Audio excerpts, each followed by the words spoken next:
వంశీ గారు hi sir. Hi అండి. అదేంటో మిమ్మల్ని ఇంటర్వ్యూ చేయాలంటే మాత్రం ఒక కొత్త ఎగ్జైట్మెంట్. మా ఆఫీస్లో అందరూ ఎగ్జైట్ అవుతారు, అందరూ ఇది అడుగు ఇది పక్కా అడిగే తీరాలి అని చెప్పి. సో దాన్ని పొగడత అనుకోవాలో తిట్టులు అనుకోవాలో కూడా అర్థం కాదు. ఏ ఇంటర్వ్యూకి లేని ఎగ్జైట్మెంట్ మా ఆఫీస్ మొత్తం కదులుతుంది అనమాట. సో అబ్సెషన్ చూసారా మీరు? చూసాను. ఏమనిపించింది? ఇప్పుడు నేను ఏమైనా చెప్పాను అనుకో మళ్ళీ అమ్మలక్కలు తిడతారు నన్ను. ఎందుకు? వద్దు, నువ్వు కాదు, నేను సూపర్ ఉంది. నేను అట్లా అడగట్లే, నేను జెన్యున్గా అడిగేది. నేను అబ్సెషన్ కైండ్ ఆఫ్ ఫిల్మ్స్ ఆడియన్ కాదు అసలు. Okay, that's okay. నాట్ ప్రతి సినిమా అందరికి ఆడియన్ కాదు అసలు. బట్ అటువంటి ఒక ఇండీ సినిమా వచ్చి ఒక గ్లోబల్ ఈవెంట్గా మారినప్పుడు యాజ్ ప్రొడ్యూసర్గా ఏం థాట్స్ వస్తాయి మీకు? మనం కూడా 10 కోట్లు సినిమా తీసి 1000 కోట్లు సంపాదించాలనిపిస్తుంది. అంతకు మించి ఇంకా ఏం ఆలోచిస్తాం ప్రొడ్యూసర్గా. మరి అటువంటి టాలెంట్ని ఐడెంటిఫై చేయడం అనేది ఆ రకంగా ఆలోచించాలంటే అది ఫ్రాంక్గా చెప్పనా, అవును కష్టపడాలి, ఖచ్చితంగా ఇట్లాంటి వాళ్ళని పట్టుకోవాలి అని చెప్పితే అది పిచ్చి అవుతుంది. ఏదన్నా పొరపాటుని తగిలితే తగలాలి అంతే తప్పితే అది ప్లాన్ చేస్తే రావు అస్సలు. తగిలితే తగలాలి అంతే, తగిలిన రోజున కుదురుతుంది అంతే. ఓకే ఓకే, కరెక్ట్గా 6 months ముందు మాట్లాడాం సార్ మనం. ఎవ్రీ 6 monthsకి మీది ఇంటర్వ్యూ జరుగుతుంది అనమాట. లాస్ట్ జూలైలో, తర్వాత 6 months తర్వాత డిసెంబర్లో, ఇప్పుడు కరెక్ట్గా జూలైలో హాఫ్ ఇయర్లీ రిపోర్ట్ లాగా అనుకుంటే లాస్ట్ ఇయర్ మీరు ఇచ్చిన ఒక స్టేట్మెంట్ ఏమంటారు, వెన్నులో వణుకు పుట్టించేది చాలామందికి. Industry it's a blood bath, things are going to get very worse అని చెప్పి. 6 months అయింది కదా, కొంచెం స్టెబిలైజ్ అయిందా ఈ లాస్ట్ 1 month నుంచే? పెద్ది అండ్ మా ఇంటి బంగారం, పెద్ది అండ్ మా ఇంటి బంగారం కూడా కాదు, people are interested to come to watch the film in the theatres. ఎందుకంటే నాగబంధంకి డీసెంట్ ఓపెనింగ్ వచ్చింది వాళ్ళ. ఐ మీన్ నేను రావు బహదూర్ షోస్కి అన్నిటికీ మంచి రెస్పాన్స్ వచ్చింది. వీరభద్రుడు బాగా చూశారు, బ్లాస్ట్ బాగా చూశారు. So people are started to move. అది మనకు వెరీ ఇంపార్టెంట్. ఫస్ట్ కంటెంట్ ఇస్తే జనం వస్తున్నారు, సో జనం తప్పులేదు. అదే నేను అబ్సెషన్ ప్రస్తావన ఎందుకు తీసుకొచ్చానంటే, అసలు డైరెక్టర్ తెలీదు, ఒక్కరి ఫేస్ కానీ పేరు కానీ తెలియదు సార్. సికింద్రాబాద్, మౌలాలి, ఈసీఐఎల్, ఎందుకు చూసారు తెలుసా? అదంతా సినిమా మీద మీరన్న టెక్నికల్ ఇవన్నీ కాదు, ఒక ఆడపిల్ల శాడిజం చూపిస్తుంది అన్న దానికి ఎంజాయ్ చేయడానికి థియేటర్కి వెళ్ళారు. అది చెప్పరు ఎవరు, నేను చెప్పానా నన్ను తిడతారు రేపు అంతే. ఈ పర్స్పెక్టివ్ చూపిస్తుంది కాదంటవా? అరే నా ఫ్రెండ్ గర్ల్ ఫ్రెండ్ ఇలానే చేస్తుందిరా, అరే నా ఫ్రెండ్ ని గర్ల్ ఫ్రెండ్ ఇలానే హింసిస్తుంది, ఇది చెప్పుకుంటానికి ఆ యంగ్స్టర్స్ అంతా ఎంజాయ్ చేశారు. బట్ చాలా స్కేరీగా కూడా, చాలా స్కేరీగా ఫన్నీ మూమెంట్స్, 2-3 మూమెంట్స్ జనరల్ గా I mean short jump scare moments ఉన్నాయి 2-3 మాత్రం. బ్లాస్ట్ ని మీరు అండర్ ఎస్టిమేట్ చేశారా? అండర్ ఎస్టిమేట్ ఏం చేయలే. 1 week బిఫోర్ పెద్ది వచ్చింది, ఆల్రెడీ పెద్ది స్వింగ్ లో ఉంది, రామ్ చరణ్ గారు ఆ రేంజ్ లో ప్రమోట్ చేస్తున్నారు. ఇంకేం చేయమంటుంది టైం ఎక్కడ? నేను అర్చన గారిని అడిగాను, madam 1 week madam we would have done wonders అంటే, వాళ్ళకేమో ఎలక్షన్ రిజల్ట్స్. తమిళ్లో 75 కోట్లు ఎంతో చేసిన సినిమా తెలుగులో పక్క ఎక్కే సినిమా, తెలుగులో కూడా బాగా చేసింది.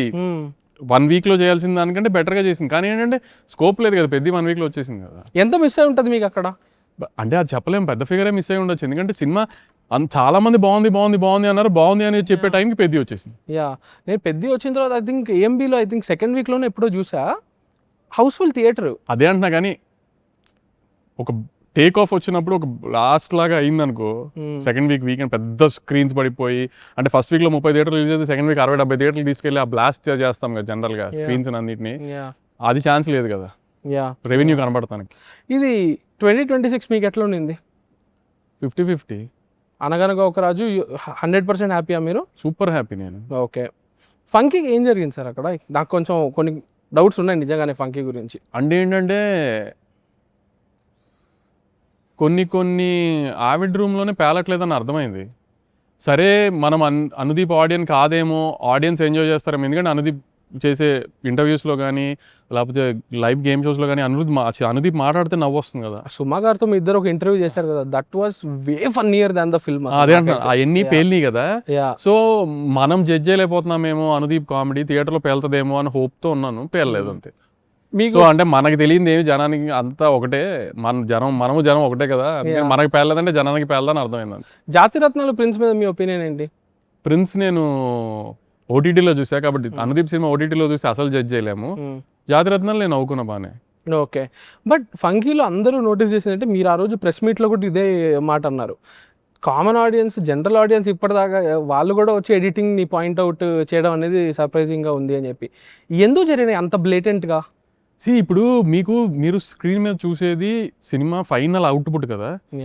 బ్యాక్ ఎండ్ ఏం జరిగిందో ఎవ్వరికి తెలియదు కదా. ఇప్పుడు కావాలని ఒక నేషనల్ అవార్డ్ విన్నింగ్ ఎడిటరు నాకు ఎడిటింగ్ రాదు అని చెప్పుకునేటట్టుగా జనానికి అర్థమయ్యేటట్టుగా ఎడిట్ చేస్తాడా? అస్సలు కాదు. నేషనల్ అవార్డ్ వచ్చేది మీ సినిమాకే మళ్ళీ. నా సినిమాకి వచ్చింది వాడి టాలెంట్. ఇప్పుడు అన్ని పెద్ద సినిమాలు వాడే కదా ఆబ్వియస్లీ. అలా అయితే ఎవరైనా ఎడిట్ చేస్తారా? చేయరు. అంటే టెక్నికల్గా కూడా ఏదో ఇష్యూ జరుగుండొచ్చు కదా. టెక్నికల్లీ అంటే క్రియేటివ్ స్పేస్లో కానీ సినిమా తీస్తున్నప్పుడు కానీ స్క్రీన్ ప్లేలో కానీ ఎక్కడో చోట ఏదో ఇష్యూ జరుగుండొచ్చు కదా. ఇప్పుడు డైరెక్టర్ అనే అతను సినిమా తీసిన తర్వాత అది అస్సలు ఒక్క మిస్టేక్ లేకుండా డైరెక్టర్ సినిమా తీసి దాన్ని ఎడిటర్ చెడగొట్టారు అంటారు. అసలు సినిమా ఏ ఫామ్లో వచ్చింది, ఎడిటర్ దాన్ని ఏ ఫామ్లో బయటికి ఇచ్చాడు ఎవరికి తెలియకుండా నువ్వు బయటికి థియేటర్లో రిలీజ్ అయిన సినిమాని మాత్రం చూసి ఎడిటింగ్ మిస్టేక్ అంటే ఎలా జస్టిఫైడ్ అది? అంటే మేము చూసే సినిమా ఒకటే కదా. అదే అంటున్నా. ఇప్పుడు అందుకే నేనేం ఆడియన్స్ తప్పనట్లా, కానీ జరుగుతుంది చెప్తున్నా. బట్ అది మీరు పాయింట్అవుట్ చేయగలిగారా? లైక్ కొన్ని ఆబ్వియస్ మిస్టేక్స్ ఉన్నాయి, అరే ఇది ఆడియన్స్కి తెలిసిపోతాయి అని. అంటే జంప్ కట్లు ఉన్నప్పుడు ఆడియన్స్కి తెలిసిపోతుంది, కానీ ఆ జంప్ కట్ని అవాయిడ్ చేసే సిచ్యువేషన్ లేదు యాబిట్ రూమ్లో. Okay okay. ఇప్పుడు అంత ఫూలిష్గా ఎవరు ఉండవు కదా. ఖచ్చితంగా ఉండరు. జంప్ కట్లని మాకు తెలుస్తుంది, కానీ ఏం చేయగలుగుతాం? అది జంప్ కట్ చేయకుండా కంటెంట్ పెడితే ఇంకా బ్యాడ్ అవుతాం అని తెలిసిందే జంప్ కట్ లాగా వెళ్ళనిస్తాం. ఓకే. లేకపోతే స్మూత్ ఫ్లో ఉంచాలని మాకు తెలుసు కదా. అది ఇంకా అవాయిడ్ చేయలేం, కానీ ఇప్పుడు జనానికి ప్రతి దగ్గర కూర్చొని చెప్పలేం కాబట్టి ఇంకా అంతే, ఇంక వదిలేయటమే. దాని నుంచి ఏంటి సార్ టేక్ అవేస్ మీకు ఫంకీ నుంచి? అంటే ప్రొడక్షన్ టైంలోనే మేబీ మనం ఉండాలన్నా టేక్ అవేస్ అంటూ ఏముంటాయి ఫంకీకి చెప్పు. ఇప్పుడు జాతిరత్నాలు కుదిరింది, ఫంకీ కుదరలేదు. నెక్స్ట్ ఇంకొక అనుదీప్ సినిమా కుదరొచ్చు. ఏంటంటే అవన్నీ ఎప్పుడు లాటరీ ఏసీడీసీలే. ఏ రోజు ముక్కెట్టు పడుతుంది మనం ఏం చెప్పలేము. అది ఈ ఇయర్ మీకు నచ్చిన సినిమాలు ఏంటి? ఈ ఇయర్ యాజ్ వ్యూవర్గా ప్రొడ్యూసర్ బిజినెస్ ఎంత చేసింది, ఇండస్ట్రీకి హెల్ప్ అదంతా పక్కన పెట్టేస్తే థియేటర్కి టికెట్ కొనుక్కుని వెళ్ళిన ఆడియన్స్గా మీరు ఎంజాయ్ చేసిన సినిమాలు ఏంటి ఈ ఇయర్? నాకు శంకర్ వరప్రసాద్లో నా కొన్ని పంచులు బాగా నచ్చినాయి చిరంజీవి గారు. ఇప్పుడు ఆ స్పెట్స్ పంచ్ ఉంటుంది చూసావా, ఇప్పుడు నాకు స్పెట్స్ ఉంది అందరికి తెలియాలా అంటే మళ్ళీ లేదు ఇవ్వు అంటారు. అట్లాంటి చిన్న చిరంజీవి గారు ఆయన మీద ఆయన వేసుకుని భలే నచ్చినాయి. కొన్ని కాకి గురించి మాట్లాడేది అదొకటిను. అది నాకు ఎందుకో ఎడంకన్ను అదురుతుంది అలా చిన్న సార్ కొన్ని ఆయన మీద ఆయన వేసుకున్నారు కదా, అలాంటి సూపర్ పేర్లు అనిపించినాయి కొన్ని నాకు. దురంధర్ 2 చూసుంటారు కదా. Dhurandhar 2 okay. Dhurandhar 2 second half అదిరిపోయింది. లాస్ట్ నా సినిమా నేను చెప్పలేదు, వీరభద్రుడు గురించి చెప్పినా. ఇప్పుడు నాకు సినిమా కరుపు గురించి చెప్తే ఇప్పుడు నెక్స్ట్ విశ్వనాథన్ సన్స్ వస్తుంది కాబట్టి కరుపు గురించి పొగిడాను అంటారు. ఫస్ట్ హాఫ్ ఆఫ్ కరుపు ఇస్ నాకు peak commercial cinema. First half వరకు బిల్డప్ అది. Okay okay. బట్ నాకు ఇక్కడ నుంచి డౌట్ ఏంటంటే సార్, ఇప్పుడు తాయికెళ్ళి అనే సినిమా వచ్చింది కదా, అది 75 crores 80 crores చేసింది. సూపర్ పర్ఫార్మ్ చేసింది. రాధిక గారు she's a very great actor, కానీ క్రౌడ్ పుల్లరా అనే విషయం అప్పటిదాకా మనకి టెస్ట్ అవ్వలేదు కదా. విశ్వనాథన్ సన్స్ లో కూడా ఉన్నారు ఆవిడ. సినిమాకి మంచి ఎడిషన్ అవుతారు, కానీ వాళ్ళు ఫేస్గా ఉన్న సినిమాలు లైక్ సపోర్టింగ్ యాక్టర్సే ఫేస్గా ఉన్న సినిమాలు అంత చేయడం మనం ఎప్పుడు చూడలా. బ్లాస్ట్ ఒక 70 కోట్లతో చేసింది, యూత్ కూడా 60-70 కోట్ల. వాటికి ఏంటంటే చిన్న చిన్న సినిమాలు తెగ మనీ స్పిన్నర్స్ అయ్యాయి కదా. నాకు విత్లో బాగా నచ్చింది. నాకు విత్లో బాగా నచ్చింది. క్యూట్ ఫిల్మ్, చాలా క్యూట్ గా. విత్లో బాగా నచ్చింది, యూత్ బాగా నచ్చింది. అంటే గుర్తొస్తుంది నాకు అన్ని. విత్లో బాగా నచ్చింది, యూత్ బాగా నచ్చింది నాకు. ఐఎమ్ జెన్యున్లీ ఆస్కింగ్ యూ, మనకెందుకు ఆ మనీ స్పిన్నర్స్ అనేవి రావట్లా? ఆ చిన్న సినిమాలు చేసి చిన్న నార్మల్ సినిమాలు నార్మల్ అని అనకూడదు, కానీ ఇప్పుడు మా ఇంటి బంగారం మనీ స్పిన్నర్, అలాగే అనగనగా ఒక రాజు దాని బడ్జెట్కి అది మనీ స్పిన్నరే. ఇప్పుడు శంకర్ వరప్రసాద్ చేసిన బడ్జెట్కి చేసిన రెవెన్యూకి అది మనీ స్పిన్నర్. చాలా పెద్ద స్టార్ ఉన్నారు కదా. స్టార్ ఉన్నా ఓకే, కానీ ఇప్పుడు స్టార్ ఉంటే కూడా ఒక రెవెన్యూ ఒక లెవెల్ ఉందనుకో, దాన్ని మించి చేసింది ఆ సినిమా. సో అవన్నీ కూడా మనీ స్పిన్నర్సే కదా. అంటే 10 కోట్లలో చేస్తే 100 కోట్లు చేయడమే మనీ స్పిన్నర్ కాదు కదా. ఒక లెవెల్ దాటిన తర్వాత రెవెన్యూ చేసింది అనుకో, ఏదైనా మనీ స్పిన్నరే. ఇప్పుడు అనగనగా ఒక రాజు ఉంది, నవీన్ పోలిశెట్టి సినిమా ఒక వైజాగ్ లాంటి ఏరియాలో 5 కోట్లు చేసింది. అంటే అది ఇంక బ్లాక్ బస్టర్ పెద్ద రేంజ్ సినిమా కింద లెక్క, వైజాగ్ ఏరియాలో 5 కోట్లు చేయడం అంటే. సో అలా క్యాలిక్యులేట్ చేసుకోలేము, డిపెండ్స్. ఒక్కొక్కసారి సీజన్ బట్టి ఆ రెవెన్యూస్ అవన్నీ మారుతూనే ఉంటాయి. అవన్నీ ఇది మీరు లాస్ట్ డిసెంబర్లో మాట్లాడినప్పుడు మాస్ జాతర గురించి మాట్లాడుతూ, మేబీ నేను మాస్ ఆడియన్స్ని కాదేమో, ఐ రిలేట్ మై సెన్సిబిలిటీస్, మీరు ఇప్పుడు కూడా అన్నట్టు my sensibilities are more with ఈ రామ్ కామ్, ఈ మల్టీప్లెక్స్ ఆడియన్స్గా నేను రిలేట్ అవుతానేమో అని చెప్పి. లెనిన్ ఎట్లా అసెస్ చేశారు? లెనిన్ సెటప్ మీకు కొంచెం మాస్ అనిపించచ్చు, కానీ లెనిన్ ABC సెంటర్స్లో కనెక్ట్ అయ్యే డ్రామా. ఓకే, అందరూ కనెక్ట్ అయ్యే మంచి డ్రామా సినిమా. అందుకే అఖిల మహాభారతం అంటా ఉన్నాడు. డ్రామా డ్రామాకి ఖచ్చితంగా ఎంగేజింగ్ ఉంటుంది, చాలా ఎంగేజింగ్ ఉంటుంది, ఎక్కడ ఒక సెకండ్ బోర్ కొట్టదు. చెప్పింది ఇంటర్వెల్ ముందు ఒక 1/2 hour 45 minutes నుంచి క్లైమాక్స్ దాకా ఎక్కడ సినిమా ఒక సెకండ్ కూడా ఇది వేస్ట్ సీన్ అనిపించదు. మీరు కాన్ఫిడెంట్గా ఉన్నారు? వెరీ కాన్ఫిడెంట్గా ఉన్నాను. Like Nagavamsi speak confidence was during lucky Bhaskar. నాకు గుర్తు పర్మిట్ రూమ్లో చెప్తారు, ఈ సినిమా కానీ నచ్చకపోతే నేను రివ్యూవర్స్ని పిలిపించి ఒక డిస్కషన్ పెడతా, ఏం నచ్చలేదో చెప్పండి అని. రివ్యూవర్స్ పాయింట్ ఆఫ్ వ్యూ అని కాదు, ఈ సినిమా లెనిన్ సినిమా బాగాలేదు అని ఎవరో చెప్పరు. అది నేను ఇవాళ 200% రాసిస్తాను. మీరు లెనిన్ సినిమా బాగాలేదు అని ఎవరో చెప్పరు. ఒక స్థాయి నచ్చే స్థాయి తగ్గొచ్చు, ఒకరికి బాగా నచ్చొచ్చు, ఒకరికి ఓకేగా నచ్చొచ్చు, కానీ బాగాలేదు అని ఎవరో చెప్పరు. ఓకే, ఇది ఎవరో చెప్పారు, లైక్ మీరు ఈ కథ ఉంది అని తెలుసుకుని మీరు ఇంట్రెస్ట్ అయ్యి మీరే అప్రోచ్ అయ్యారు. అంటే నేను ఈ కథ నాకు ఉందని ఎప్పటి నుంచో తెలుసు, కానీ అఖిల్ విన్నారు అని తెలిసి, అఖిల్కి నచ్చింది అని తెలిసిన తర్వాత నాకు కథ మీద ఐడియా ఉందండి, నాకు ఆ కథ నేను చేద్దాం అనుకున్నాను, సో మనమే చేద్దామండి అని అలా అప్రోచ్ అయ్యాను. ఓకే, కథ మీద మీరు విన్నప్పటి నుంచే మీకు your idea confident. Okay, and director Murali నాకు కిరణ్ సినిమా తీసినప్పుడే తను విజువల్ కానీ అన్ని చూసినప్పుడు అది వెంకటేశ్వర స్వామిది ముందు ఒక చిన్నది పాట ముందు ఒక చిన్న శ్లోకం అది చూసినప్పుడే మంచి టేస్ట్ ఉంది కుర్రోడికి అనుకున్న అప్పటి నుంచే మేము. సో అలా ఈ కుర్రోడి దగ్గర ఇలాంటిది ఒక సినిమా ఉంది, రస్టిక్ సినిమా, దసరా లాగా అన్నప్పుడే చిన్న ఇంట్రెస్ట్ ఉంటుంది కదా ఇలా. ఇది ఓకే, దీని తర్వాత వస్తాను. బట్ ఒక క్వశ్చన్ ఈ మధ్య నాకు I'm trying to understand this అనమాట. ప్రొడ్యూసర్స్తో కానివ్వండి, యాక్టర్స్తో కానీ, డైరెక్టర్స్లో మీకు నచ్చే క్వాలిటీస్ ఏంటి, నచ్చని క్వాలిటీస్ ఏంటి? ఇంతమంది డైరెక్టర్స్తో పనిచేశారు కదా, నేమ్స్ వద్దు, నేమ్స్ ఏమంటే డైరెక్టర్స్తో ఈ టెక్నీషియన్స్తో ఆ టెక్నీషియన్స్ అని కాదు కాదు ప్రొడ్యూసర్కి కూడా ఎంతో కొంత తెలుసు అని నమ్మితే మేము హ్యాపీ. ప్లస్ ఏంటంటే ఆ వర్క్ అట్మాస్ఫియర్ ఫ్రెండ్లీగా ఉండాలి, హిట్ అయినా ఫ్లాప్ అయినా ఇంకో సినిమా తీసుకునేటట్టు ఉండాలి. నేను మోనార్క్ని అని ఏ టెక్నీషియన్ బిహేవ్ చేసినా ఆఫ్ అయిపోతుంది, అట్మాస్ఫియర్ ఆఫ్ అయిపోతుంది. అదే ఒక్కటే మాకు కావాలి, మిగతా ఏం అవసరం లేదు. ప్రొడ్యూసర్కి కూడా సినిమా గురించి తెలుసు అనేది నమ్మాలి అంతే. ఇక్కడ చెప్పండి. నాకు ఒక క్వశ్చన్ ఉంది, అఫెండ్ అవ్వకూడదు మీరు. అంటే ఐ డోంట్ నో, ఇది కరెక్ట్ కాకపోతే మీరు ఆబ్వియస్లీ ఇప్పుడు కరెక్ట్ చేస్తారు. సితారా మూవీస్లో ఎండ్కి వచ్చేపాటికి ఎడిటింగ్ కంప్లీట్లీ ప్రొడక్షన్ కంట్రోల్లోకి వెళ్తుంది. అంటే ఇప్పుడు 2-3 డైరెక్టర్లకి మేము చెప్పింది నచ్చలేదు అనుకో, బయటికి వెళ్ళి ఖచ్చితంగా అదే స్ప్రెడ్ చేస్తారు. కాదంటానికి ఏముంది? ఓకే, ఇప్పుడు నీకు ఆ ఒపీనియన్ ఉందనుకో, we are very happy, let's not work together again అంతే. Who directors are comfortable to work with us only will work kada. It's not like we are desperate to work with such kind of people kada, who are spreading these kind of things. We are very happy. If they are not interested to work with us, we are also not interested. మనతో బాగా gel అయ్యే వాళ్ళతోనే పని చేస్తాం అంతే తప్పితే ఇతనితో పని చేస్తే 100 కోట్లు వస్తుంది కానీ మనం హింస పడతాం అనుకుంటే అసలు వద్దు, పనే వద్దు అసలు. అదే కదా, మన వెంకీ అట్లూరి ఈవెన్ దో కొన్ని సినిమాలు వర్క్ అవ్వనప్పటికీ ఆ వర్కింగ్ రిలేషన్షిప్ బాగుంది కాబట్టి అది కంటిన్యూ కదా అవుతుంది కదా. బట్ కొన్ని అన్ప్లెజెంట్ ఎక్స్పీరియన్సెస్ అయితే ఉన్నాయి కదా మీకు. నేను వెంకీ 100 సార్లు కొట్టుకుంటాం బస్సు, ఎడిట్ రూమ్లో నేను వెంకీ కూడా తెగ కొట్టుకుంటాం. కానీ ఏంటంటే ఒకసారి తను తగ్గుతాడు, ఒకసారి నేను తగ్గుతాం అంతే తప్పితే అన్ప్లెజెంట్గా ఎప్పుడు డ్రైవ్ అవ్వదు అది. ఓకే సార్, డిస్ట్రిబ్యూటర్స్ ఇప్పుడు are they in a good position today? No, అస్సలు కాదు. హౌ డూ వి, అంటే నేను ఒక విషయం విన్నది ఏంటంటే, ఒక ప్రొడ్యూసర్ దగ్గర నుంచి లాస్ట్ ఇయర్ డిసెంబర్లో అసలు half of the distributors went in to a very bad state. They are hoping పెద్ద ఇవి వచ్చాక కొంచెం స్టెబిలైజ్ అవుతుంది అని. ఏంటి ఇప్పుడు సినారియో? కొంచెం బెటర్ ఉంది, చాలా బెటర్ ఉంది.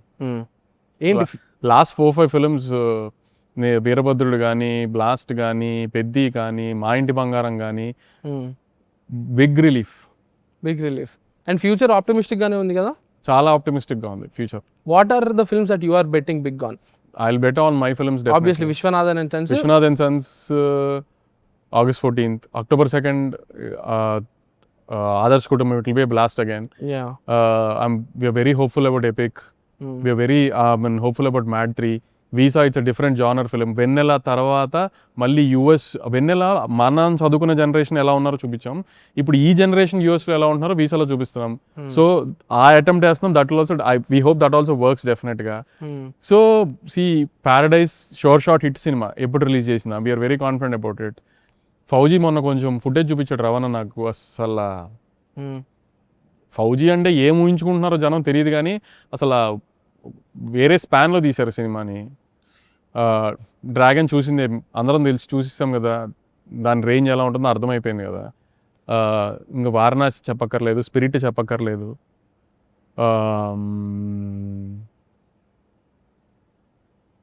బాలకృష్ణ గారు కోటాల శివ గారి సినిమా వస్తుంది. సో నెక్స్ట్ 1.5 year థియేటర్స్కి జనం ఎక్కువ వచ్చేటట్టుగానే ఉంది అనిపిస్తుంది. ఇప్పుడు సంక్రాంతికి ఎలాగో అనిల్ జనాలను తీసుకొస్తారు డెఫినెట్గా. సో ఏదన్నా కానీ రోషన్ది కూడా రామ్ కామ్ బాగా వస్తుంది. అంటే ఈ జనరేషన్కి బాగా సూట్ అయ్యే రామ్ కామ్ అది. ఒక అబ్బాయి 2 అమ్మాయిలు అనేది ఎప్పుడు ఈ జనరేషన్లో ప్లస్ ఏంటంటే అలా పాత జనరేషన్లా కాకుండా ఈ జనరేషన్లో ఏంటంటే జస్ట్ అలా అన్నట్టుగా ఎలా ఉంటుంది ఈ కైండ్ వర్కౌట్ అవుతుంది అనిపిస్తుంది. సో కంటెంట్ అంతా సేఫ్ కంటెంట్తోనే వస్తున్నారు అందరం ప్రొడ్యూసర్స్ అనుకుంటున్నాం. వృషకర్మ, నేను పిచ్చ ఎగ్జైటెడ్ ఉన్నా, వృషకర్మ సూపర్ కంటెంట్. సో చెప్తూ పోతే మంచి చూడు. ఇప్పుడు రేపు నిజంగా ఆడియన్స్ ఇంటర్వ్యూ చూసిన తర్వాత కూడా ఇట్లో ఏది ఎగ్జాక్ట్, నా సినిమాల గురించి నేను ఎగ్జాగరేట్ చేసాను తిడతారేమో, అది వేరే విషయం. బయట సినిమాలు ఏది నేను ఎగ్జాగరేట్ చేసినట్టయితే ఏ సినిమా లేదు, అన్ని సినిమాలు అంతే హోప్ ఉన్న సినిమాలు అన్ని. ఏమన్నా మిస్ అయితే తంతారేమో నాకు తెలియదు. ఇప్పుడు గుర్తొచ్చినా మీరు చెప్పారు, బట్ వృషకర్ణకి I'm very excited. Virupaksha director కాబట్టి అదే అంటున్నా. ఇప్పుడు ఏదైనా అది ఆ ఎక్సైట్మెంట్ ఉంటుంది. వర్స్ట్ ఈస్ బిహైండ్ అస్ అని నమ్ముతున్నారా మీరు? Hopefully yes. కంటెంట్ సైడ్ అయితే we are being very careful. Epic ఏమైంది మధ్యలో ప్రమోషన్ డ్రైవ్ ఒకటి స్టార్ట్ అయింది, తర్వాత కామ్ అయిపోయింది. కామే వల్ల 2 songs ఇచ్చాము, ఇప్పుడు నెక్స్ట్ సాంగ్ రెడీ చేస్తున్నాము. ఇప్పుడు మీ సినిమాలని ఒక్కొక్కటి కొన్ని ఇవి అడుగుతా, ఏ స్టేట్లో ఉన్నాయని చెప్పేసండి. ఆల్కహాల్ ప్రోడక్ట్ కంప్లీట్ అయిపోయింది, ఒక చిన్న చేంజ్ కోసం ఇన్ని రోజులు డిలే అయింది, ఇప్పుడు అది రెడీ అయిపోయింది. So as early as possible release. Magic everything is done. ఒక చిన్న ట్రై చేస్తున్నాము, అది చెప్తాను త్వరలో. Okay. Takshakudu direct OTT film. ఎప్పుడు shoot is over. Netflix is planning to go live around October, November I think for Diwali kind. Okay, nice. So Netflix అంటే ఇప్పుడు నాకు విషయం చెప్పండి, మార్కెటింగ్ సైడ్ నుంచి మొత్తం వాళ్ళు చూసుకుంటారా లేకపోతే మీరు కూడా? వాళ్ళే చూసుకుంటారు. ప్రోడక్ట్ ఇచ్చేస్తే చాలు, they will push it their style, మన స్టైల్ మనం చేసుకుంటాం. Mad juniors almost done, 75% of the shoot is done. ఇన్ని ఉన్నాయి చూడండి మీకు ఒక్కొక్క సినిమా గురించి ఒక్కొక్క క్వశ్చన్ అడిగితే ఇంటర్వ్యూ అయిపోద్ది బేసికలీ. మ్యాట్ జూనియర్ 75% ఆ షూట్. వాయుపుత్ర అది టేక్ ఆఫ్ అయినప్పుడు మేము అనుకున్న బడ్జెట్కి మార్కెట్లో ఈ యానిమేటెడ్ సినిమాలు వచ్చేస్తున్న బడ్జెట్కి కొంచెం వేరియేషన్ ఉంది. దాన్ని అందుకని కొంచెం ఎలా కన్ఫైన్ చేసి ప్లాన్ చేయాలనేది వర్క్ చేస్తున్నాము. Next 1-2 months VFX work start అవుతుంది. బట్ జరుగుతుంది, అది జరుగుతుంది definitely. Okay. Nelson's next after Jailer 2 అది ఆయన చెప్పాలి ఏంటనేది, ఆయన సిచ్యువేషన్స్ అన్ని చూసుకున్న తర్వాత. బట్ మీ లైనప్లో అయితే ఉన్నారు కదా అంతే. మనకి సినిమా కమిట్మెంట్. నాకు చాలా ఇష్టమైన డైరెక్టర్, నేను ఎందుకు వదులుతాను. మీ మైండ్లో ఎవరు ఉన్నారు సార్? ఎవరు? నెల్సన్ కాంబినేషన్ సెట్ చేయాలంటే this would be a great combo అని మీకు ఒకటి ఉంటుంది కదా? అలా అని కాదు, నెల్సన్ గారికి ఫస్ట్ నుంచి సినిమా చేయాలని చెప్పింది ఎన్టీఆర్ గారి పేరే. ఇప్పుడు అదే మారింది అన్నట్లా, స్కెడ్యూల్స్ ఏంటి అనేది. Okay. Coming back to Lenin, ఇప్పుడు అఖిల్ అనే ఆయన ఆన్ అండ్ ఆఫ్ ఉంటాయి కదా ఆయన ఫిల్మ్స్. లైక్ ఏజెంట్ వచ్చి 3 years అయింది, ఏజెంట్కి ముందు కూడా 1-2 years అలా ఉంటాయి కదా. ఒక అఖిల్ ఫిల్మ్కి how do assess the market value? అదే అంటున్నాను కదా, ఏ సినిమాకి మార్కెట్ వాల్యూ ఇంత అనుకుని దిగలేము. ఒక్కొక్కసారి ఒక్కొక్క సినిమాకి అనుకున్న దానికంటే ఖర్చు ఎక్కువ అవుతుంది. సో దానికి ఎంత సేఫ్ చేయగలుగుతాం చూసుకుని మిగతా థియేటర్లో షార్ట్ తీసుకుంటామే. కానీ ఏంటంటే ఒకటి అచీవ్ చేయగలిగింది ఏంటంటే అఖిల్ లెనిన్తో అనుకున్నట్టుగా గ్రాండ్ ఫిల్మ్ తీసాము. గ్రాండ్ ఫిల్మ్తో పాటు బిజినెస్ కూడా అంత బాగా చేసి హ్యాపీ స్పేస్లోనే ఉన్నాం ప్రొడక్షన్ సైడ్ నుంచి. Okay, so you are happy. And ఈ మధ్య ఒకటి నేను నోటీస్ చేస్తున్నా, అది మరి అది రియలో ఫేకో నాకు తెలియదు, కానీ సోషల్ మీడియాలో almost any major film leaks అనేవి, అవి నేను మొన్న 2 ప్రొడ్యూసర్స్తో మాట్లాడుతుంటే వాళ్ళే ఉన్నారంటే కొన్నిసార్లు సినిమా మీద ఎగ్జైట్మెంట్ క్రియేట్ చేయడానికి కొన్నిసార్లు ప్రమోషన్ లాగా చేస్తున్నారు. బట్ కొన్నిసార్లు నిజంగానే లీకులు జరిగిన సందర్భాలు ఉన్నాయి కదా. లైక్ ఫర్ ఇన్స్టెన్స్ ఇప్పుడు పెద్ది అనే సినిమా ఉంది, అది somehow what ever the main point ఏదైతే ఉందో అది న్యూస్, అది మీడియా యాంగ్జైటీ.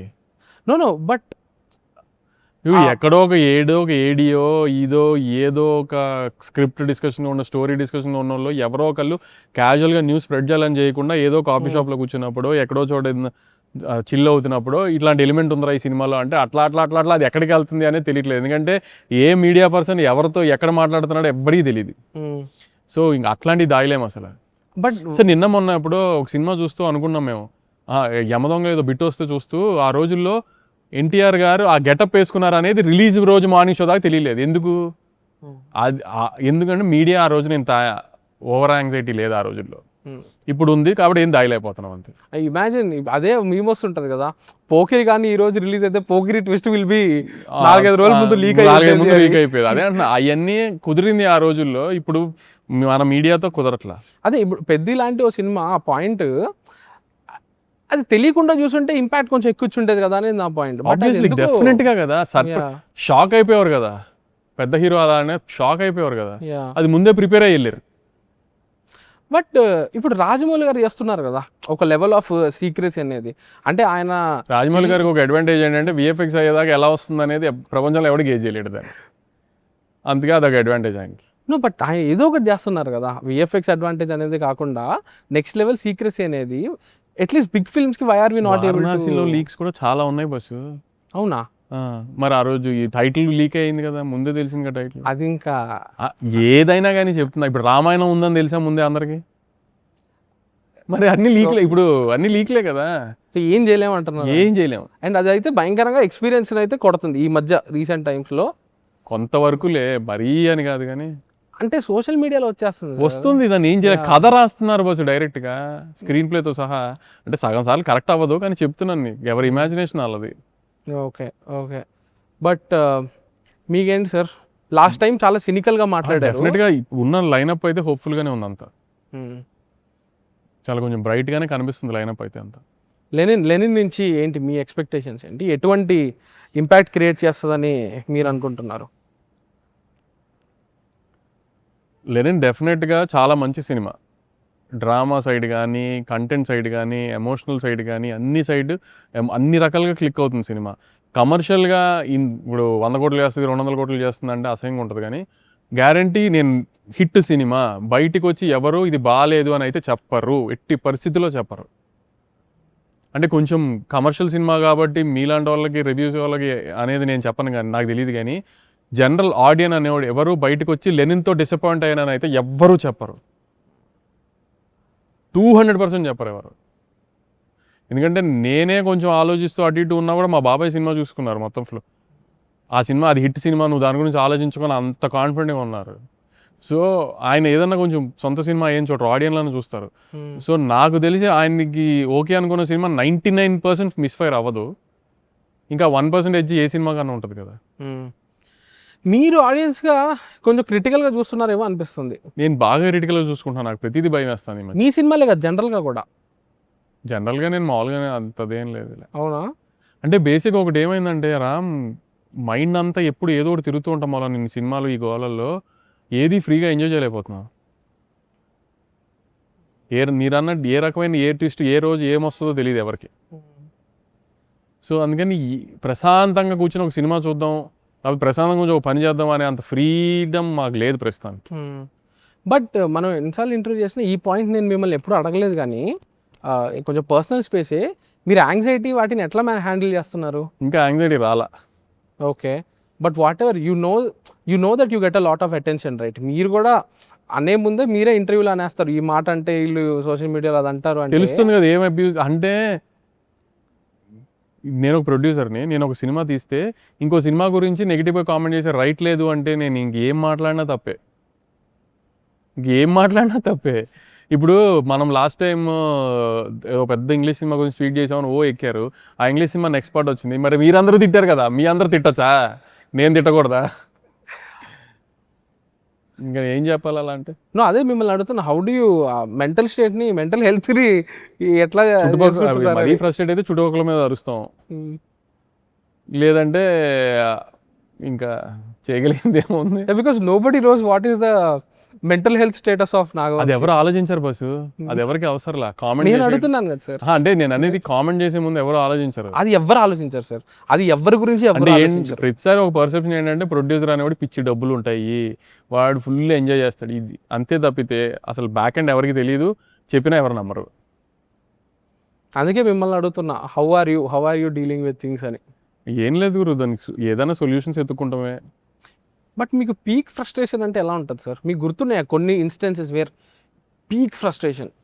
అది ఎవ్రీ ఆల్టర్నేట్ వీక్ ఉంటుంది ఏదో ఒక రకంగా, సమ్మర్ ది అదర్ వే. దాన్ని ఏం చేయలేము, కుదిరితే అరుచుకుంటాం, ఆ అరిచినా ఎవరితో ఏం అవ్వదు, 10 నిమిషాల తర్వాత మళ్ళీ మనమే నార్మల్గా మాట్లాడుకోవాలి వాళ్ళతో కూడా, కానీ ఏంటంటే అరుచుకుంటాం అంతే. ఏదంటే అన్నీ ఆపేసి వెళ్ళి కూతురుతో కూర్చోవాలి అంతే. బ్యూటిఫుల్. సో ఫైనల్లీ ఇప్పుడు విశ్వనాథన్ అండ్ సన్స్ వస్తుంది కదా, తమిళనాడులో కూడా ఇవ్వచ్చు కదా మీరు ఇంటర్వ్యూస్?